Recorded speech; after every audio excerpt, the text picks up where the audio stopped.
আপনি আপনার পীরের মুরিদ ভালো করে মানেন, আপনার পীর যদি ভালো কথা বলে মানেন, কিন্তু পীরও গাঁজা খায়, আপনিও গাঁজা খান, পীরও ফেন্সিডিল বেচে, আপনি ইয়াবা বিক্রি করেন, এমন পীরও জাহান্নামী, মুরিদও জাহান্নামী। এদেরকে যারা সাপোর্ট দেয়, যারা মানে, সবগুলো জাহান্নামী। কন্যা আউযুবিল্লাহ।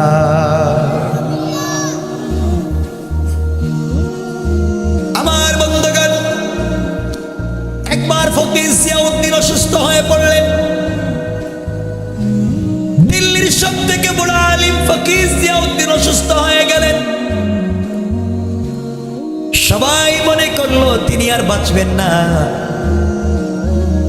এমন সময় নিজামুদ্দিন আউলিয়া একদিন এক প্রোগ্রামে যাচ্ছেন। রাস্তায় যাওয়ার পথে মুরিদেরা বলছে, পীর সাহেব হুজুর আপনি জানেননি কোনো খবর? তিনি বললেন, না জানি না, কি হয়েছে? সবাই বলতেছেন, পীর সাহেব শোনেন, আপনাকে যেই ব্যক্তি সারা জীবন বিদআতি বলেছে, আপনাকে যেই ব্যক্তি কোনোদিন মানতে চায় না, পাবলিকের সামনে আপনাকে বিদআতি বলে ছোট করে, ফকির জিয়াউদ্দিন অসুস্থ, সাকারাত শুরু হয়েছে, মরে যাবে। মুরিদের উদ্দেশ্য ছিল এই কথা যদি নিজামুদ্দিন আউলিয়াকে বলে তিনি খুশি হবেন, আর বলবেন সেই ব্যক্তি আমাকে সারা জীবন বিদআতি বলছে, ও মরে যাচ্ছে, মরে যাক। যা আমরা করবো, আমরা হলে তো ফেসবুকে টুইটারে আমাদের পীর সাহেবের নাম দিয়ে লাগাই দিতাম।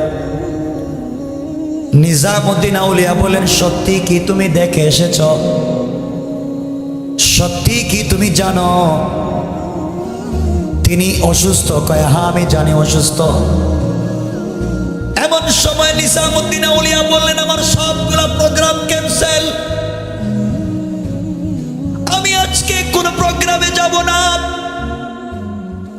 আমি আজকে কোনো মাহফিলে যাব না, তোমরা আমাকে নিয়ে চলো, ফকির জিয়াউদ্দিনকে অসুস্থ দেখতে যাব। সারা জিন্দেগি এই লোকটা আমাকে বিদআতি বলতে পারে, কিন্তু তিনি হলেন এই জামানার সব থেকে বড় আলেম, তাকে সম্মান দেওয়ার জন্যে আমাকে কি বললো তা জানতে চাই না। একজন বড় আলেমকে সম্মান জানাতে তার ইন্তেকালের সময় তাকে দেখতে যেতে চায়।